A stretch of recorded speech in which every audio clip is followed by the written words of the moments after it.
lihat dari bilangannya. Tapi bisa lihat dari kapan wafat gurunya.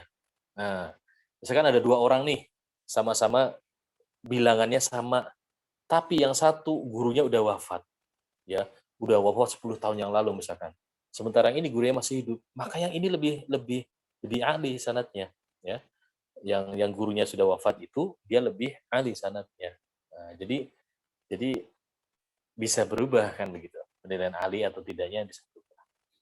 Atau dari tahammul adanya, cara ngambil sanadnya, begitu.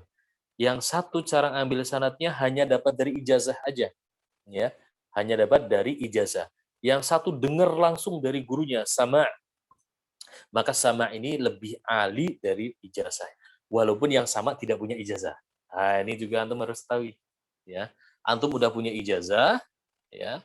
Antum punya ijazahnya, tapi karena antum lihat siaran ulangnya misalkan dan persyaratan-persyaratan yang lain antum ikuti, akhirnya antum dapat ijazah. Nah, di satu sisi orang yang lain udah pernah dengar langsung dari guru tersebut. Ya, gurunya sama, mujiznya sama. Ya, sama, tapi nggak dapat ijazah. Dia hanya menjelaskan, Sami itu saya pernah mendengar guru saya membacakan misalkan Manzumah Tuhfatul Atfal ini di rumah beliau langsung. Nah, itu sanadnya jauh lebih tinggi daripada yang antum miliki hanya sekedar ijazah. Karena sanad yang keluar dari lisan guru itu lebih tinggi daripada tulisan ijazah. Nah, itu. Ya, jadi aneh sekali kalau orang udah dengar langsung sama gurunya secara lisan memberikan ijazah kepada muridnya, masih ribut masalah ijazah tertulis. Ngapain lagi gitu loh. Kan udah yang tingkatan tertingginya mereka udah dapat semua gitu. Udah dapat semua. Jadi tidak ada masalah. Nah, jadi dari tahammul adanya itu bisa menentukan tinggi rendahnya sanad atau dari perawinya. Orang ada 2 orang, yang satu dikenal dia jujur, thiqah, bagus agamanya, tapi yang satu masih ugal-ugalan, ya masih masih labil, ya masih pergaulannya masih nggak karu-karuan lah kayak gitu. Tapi dia punya sanad. Nah, maka tetap aja ya orang yang thiqah ini, yang terpercaya ini, yang baik agamanya dia lebih layak, lebih ahli sanadnya daripada orang yang tadi. Nah, atau seorang ini lebih hafal, lebih faqih, lebih paham. Nah, dari orang yang mendapatkan sanad sama-sama dapat sanadnya. Tapi yang satu hanya dapat ijazah aja. Yang satu dia dapat ijazah tapi faham, dia hafal, maka dia lebih ahli. Begitu ya. Jadi sanad ahli itu nggak hanya mutlak dari bilangan saja. Lihat dulu. Sama-sama 39, sama-sama 28, tapi tahammul adanya bagaimana? Sama-sama tahammul adanya bagaimana agama orang tersebut, ya. Mana yang lebih terpercaya? Ini menentukan ketinggian sanad seseorang. Allah. Tapi Zaid masih banyak sih pertanyaannya? Tinggal sekitar 6 lagi, Ustaz. Masya Allah. Terus ada pertanyaan dari peserta. Banyak kalau pertanyaan dari peserta. Jadi yang di Zoom juga banyak sekali, Ustaz? Banyak. Coba sebentar. Di screenshot. Anda lihat dulu sebentar ya yang di Zoom yang kira-kira bisa kita jawab.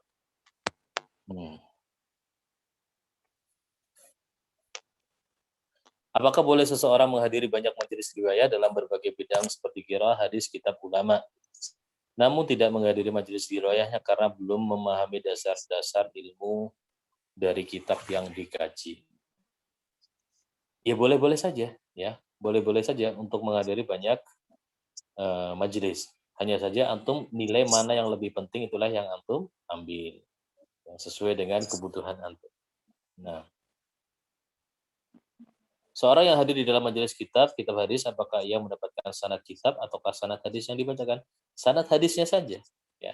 Hadis tertentu. Kalau misalkan yang dibacakan hadisnya adalah kitab, sanad kitab, begitu maksudnya. Seorang yang memiliki sanad riwayat tanpa diroyah dapat memberikan sanad riwayat kembali dengan orang lain? Bisa, ya. Sanad riwayat dia bisa memberikan kepada orang lain dalam bentuk sanad riwayat juga. Adapun sanad diroyah, maka dia harus dapat dulu apakah pemahamannya terhadap kitab tersebut sudah benar atau belum sesuai dengan yang diujikan. Apakah jika kita bacaan Qur'annya tidak bersanad, maka kelak di akhirat tidak akan dianggap sebagai umat Rasulullah SAW? Bacaan Al-Quran kita seluruhnya bersanad. Ya, ini perlu diluruskan. Ya. Bacaan Al-Quran kita seluruhnya bersanad. Hanya saja sanad kita dapat dari guru TPA kita mungkin ya, yang di situ mungkin yang bersanad hanya Al-Fatihahnya saja tersambung atau nggak jelas ya, nggak jelas jalurnya, ada yang lemah ya, dari perawi yang lemah atau terputus dan seterusnya ya. Nggak mungkin seorang ini baca Al-Qur'annya tanpa sanad. Hanya saja kita belum bisa menentukan sanadnya tinggi atau rendah, percabangannya kemana ya, secara sempurna atau sebagian dan seterusnya. Nah, nah dan sekarang alhamdulillah banyak sekali guru-guru Al-Qur'an yang telah memiliki sanad ya. Nah, silahkan nanti bisa dicari di masing-masing daerahnya. Kalau belum ada, dengan online pun banyak. Alhamdulillah.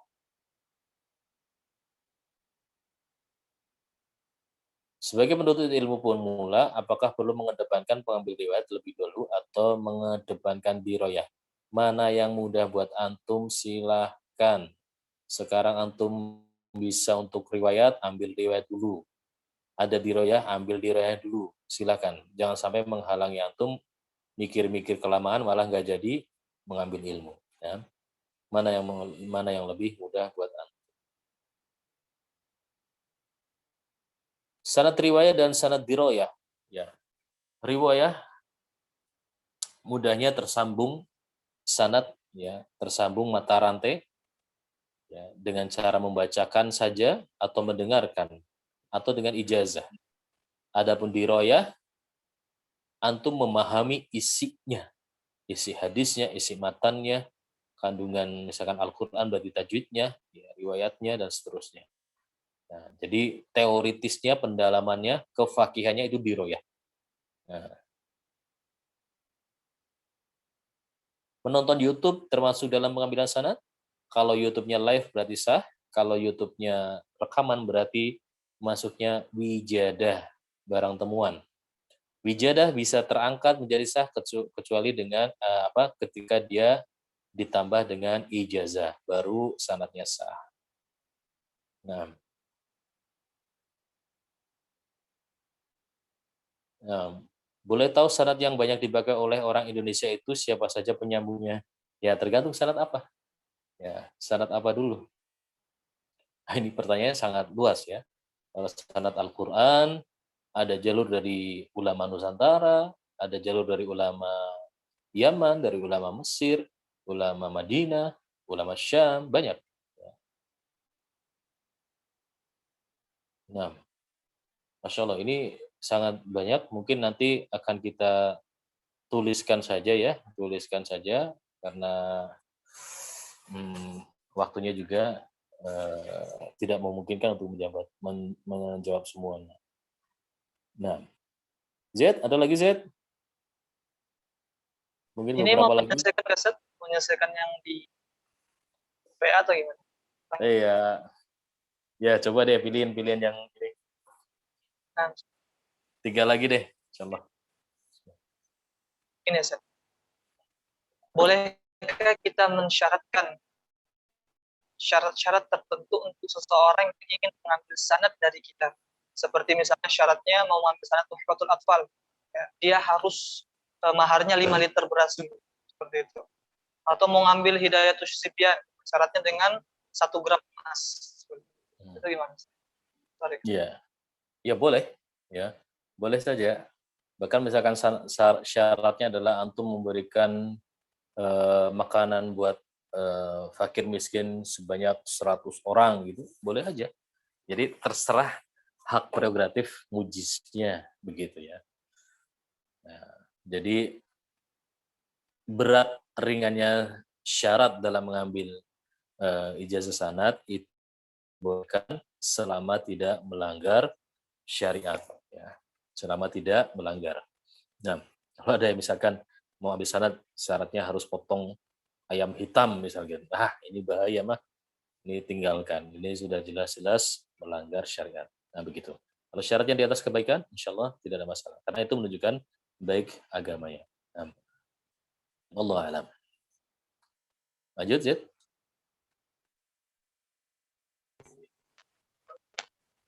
Apakah boleh menurunkan sanad kepada anak kecil umurnya 5 tahun?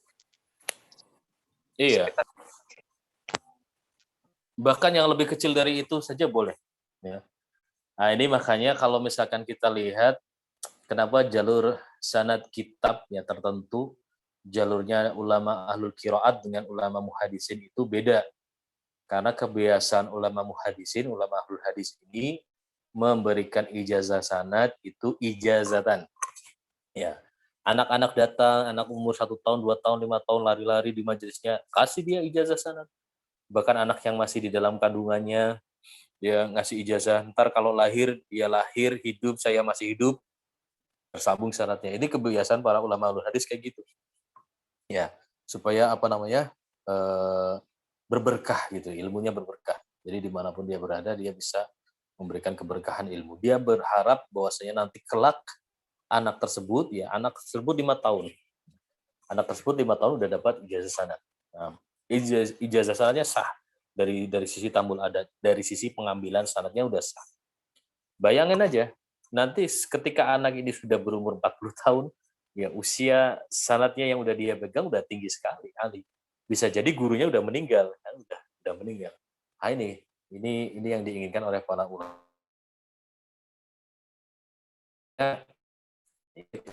Jarak, misalkan kalau kita lihat jarak sanad Jazari ya, dari jalurnya muhadisin itu pendek banget gitu, pendek banget. Beda dengan jalurnya ahlu qiraat karena harus langsung, harus ada setoran entah dengan membaca, entah dengan ujian di royah dan seterusnya. Itu ada seperti itu sehingga akan terasa lebih panjang. Kalau yang jalur muhadisin anak kecil kasih. Ntar begitu dewasa jadi seorang ulama ngasih lagi ijazah dengan cara yang sama. Jadi pendek sekali jaraknya. Begitu. Jadi boleh. Ya selama tahammul adanya, cara pengambilan sanadnya sah di sisi ulama. Dan, Fadal? Bolehkah kita menolak sanad seseorang lantaran kita benci sama dia atau ada dendam sama dia? Atau bolehkah kita berikan sanad karena kita sangat mencintainya walaupun tanpa sama dan qiraah? Yang nggak boleh itu membenci tanpa alasan, apalagi dendam. Orang, apalagi kecuali kalau bencinya karena Allah ya. Orang ini, kalau misalkan seorang mujis dikenal buruk agamanya, terus kita benci karena Allah, ya maka sebenarnya dia nggak layak untuk diambil sanatnya, sebenarnya kan seperti itu. Nah, tapi misalkan begini mungkin gini, antum di ya awal-awal gitu, awal-awal masuk majelis, kita nggak tahu siapa, ikut, dapat sanatnya itu, antum dapat jasanya. Kemudian hari, tiba-tiba antum tahu, lah ternyata orang tersebut, fulan ini, dia ternyata orang Syiah misalkan gitu, orang Rafidhah, ya kan?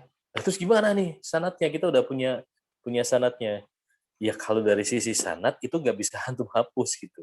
Antum antum nggak bisa mengcancel ya, apa namanya bahasanya, dikembaliin. Nggak mau saya ini kembali, ini sanatnya saya nggak mau terima sanat, nggak bisa gitu. Hanya saja entar ketika antum meriwayatkan kembali, udah itu nggak usah udah antum sisihkan aja. Ini nggak layak untuk diwariskan kepada murid antum karena rusak agamanya, karena nggak layak. Walaupun dia sanatnya tinggi, ya misalkan. Jadi kayak gitu kalau misalkan, makanya penting tadi disebutkan oleh Ibnu Sirin, kalau bagus akidahnya ambil, kalau dia buruk ya, dia termasuk dari alul bidah, tinggalkan, jangan diambil sanatnya kan gitu. Udah. Nah, tapi kalau misalkan antum tahunya belakangan, ya udah sisihin aja kan gitu, sisihin aja, udah nggak usah. Itu nggak bisa terhapus gitu, nggak bisa. Atau ketika misalkan si orang ini tiba-tiba gila gitu kan, atau tiba-tiba murtad di tengah jalan, kan sementara sebelumnya ketika dia muslim, ketika dia masih berakal sehat, sudah mewariskan sanad, ya nggak bisa dikembalikan, nggak bisa dibatalkan gitu. Nah, hanya saja ketika antum mau meriwayatkan kembali, yang jalur itu nggak usah disebutkan gitu. Nah, adapun karena kalau seorang sangat cinta, ya cinta karena Allah kan gitu, ya itu mah sah-sah aja seperti halnya dengan yang orang memberikan syarat kepada anak kecil tadi. Ya ini kan bentuk kecintaan seorang ulama terhadap anak kecil dengan harap nah besok ini beliau ini berberkah ilmunya, gede jadi ulama, mewariskan lagi sanatnya. Nah, bisa dibayangin ya, bisa dibayangkan ya. Cita-cita seorang ulama ini kan mulia. Dia dia istilahnya investasi pintu-pintu keberkahan ditancapin di anak-anak kecil itu. Ya, makanya kepengen banget kita itu mengadakan majelis bersanad pesertanya anak-anak gitu. Mungkin di antara asatidz yang hadir di sini cobalah bikin gitu ya. Bikin apa misalkan majelis bersanad surat Al-Fatihah khusus untuk anak anak-anak kecil. Nah, ini kan kita lagi investasi itu gitu.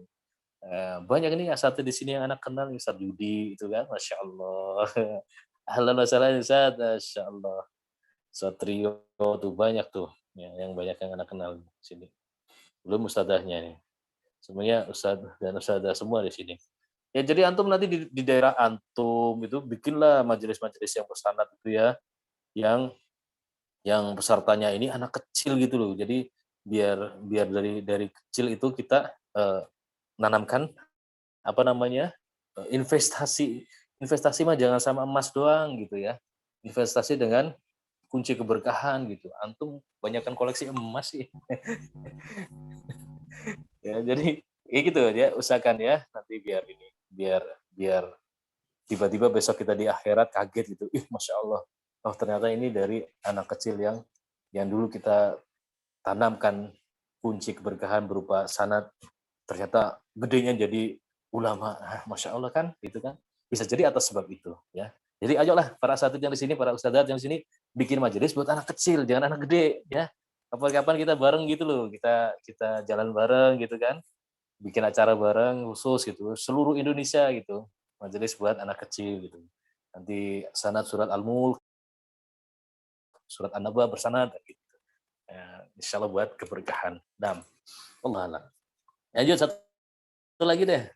Insya Allah terakhir.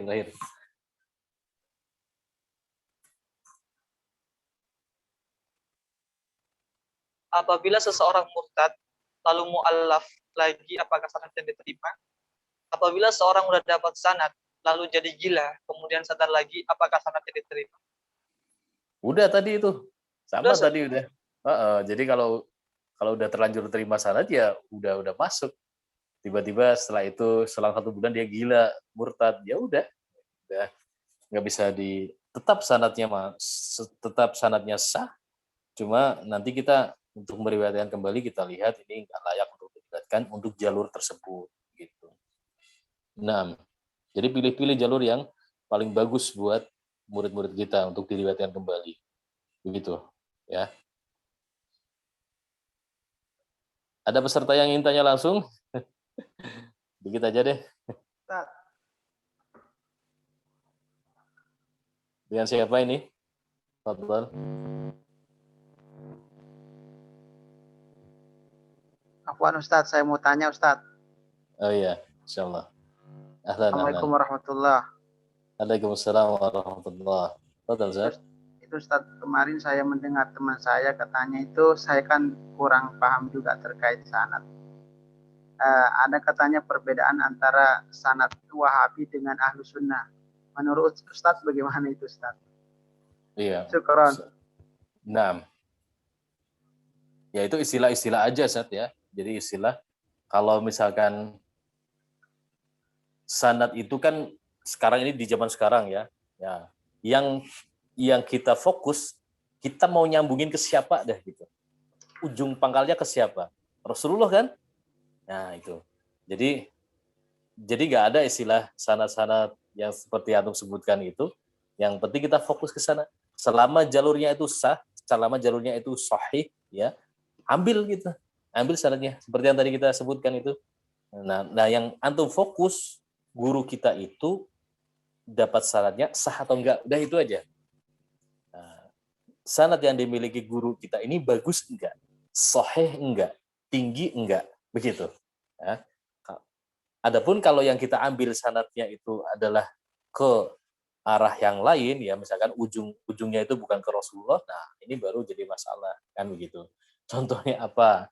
Misalkan sanad buat resep bakso misalkan, kan nggak ada hubungannya kan gitu ya. Makanya kitab itu buku resep memasak kan gitu, nah, ini kan bukan ini resep buku bersanad kan, enggak. Jadi yang kita cari, upayakan adalah atasnya itu siapa. Nah, kita lagi ngaitin ke situ.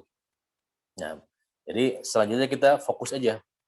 Nah, terus nanti yang kriteria yang tadi kita sebutin, fokus di daerah antum gitu. Kalau ada ustadz, ada dai, ada syekh yang mumpuni, ya, itu tadi dicek ya, sahih sanadnya, ya kan, tinggi sanadnya, layak diambil sanadnya, silakan ambil.